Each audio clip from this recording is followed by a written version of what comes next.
Cerita diawali pada saat itu menilik dari episode sebelumnya. Ketika itu Faisal mengambil wudhu ke kamar mandi dan untuk melakukan ibadah sholat, entah sholat maghrib atau sholat isya. Pada saat itu ia melakukan ibadah sholatnya itu di kamarnya sendiri. Dengan khusyuk dia sholat, meminta pertolongan kepada Allah Subhanahu wa Ta'ala setelah sholat, dan ia merengek-rengek menangis, mohon doa, meminta pertolongan kepada Allah Subhanahu wa Ta'ala.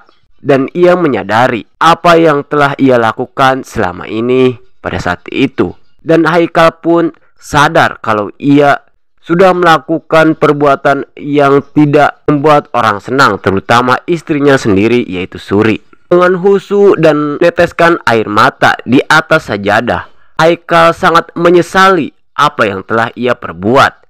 Dan ia pun akan bertobat untuk melakukan kehidupan yang baru. Dan ia ingin membuang jauh-jauh sifat egois dia, apa yang telah ia lakukan sebelum ia insaf pada saat itu. Dan ia ingin menjalani kehidupan yang baru. Itulah sedikit ulasan alur ceritanya di episode sebelumnya. Memang dari kisah ini sangatlah menyentuh sekali tentang Haikal dan keluarganya.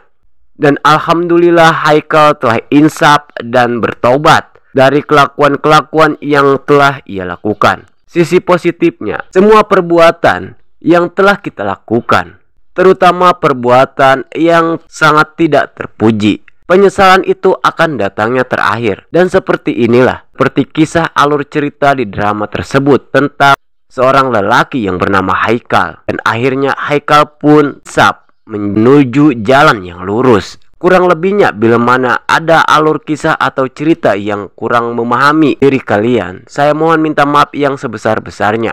Di sini saya hanya memberikan gambaran dan kisah yang telah saya lihat di adegan-adegan di episode sebelumnya. Terima kasih. Dari kisah ini, setiap perbuatan yang kita lakukan, entah itu baik atau buruk, yang pasti perbuatan yang buruk itu merupakan perbuatan yang tidak patut untuk dicontoh, dan penyesalan akan datangnya terakhiran.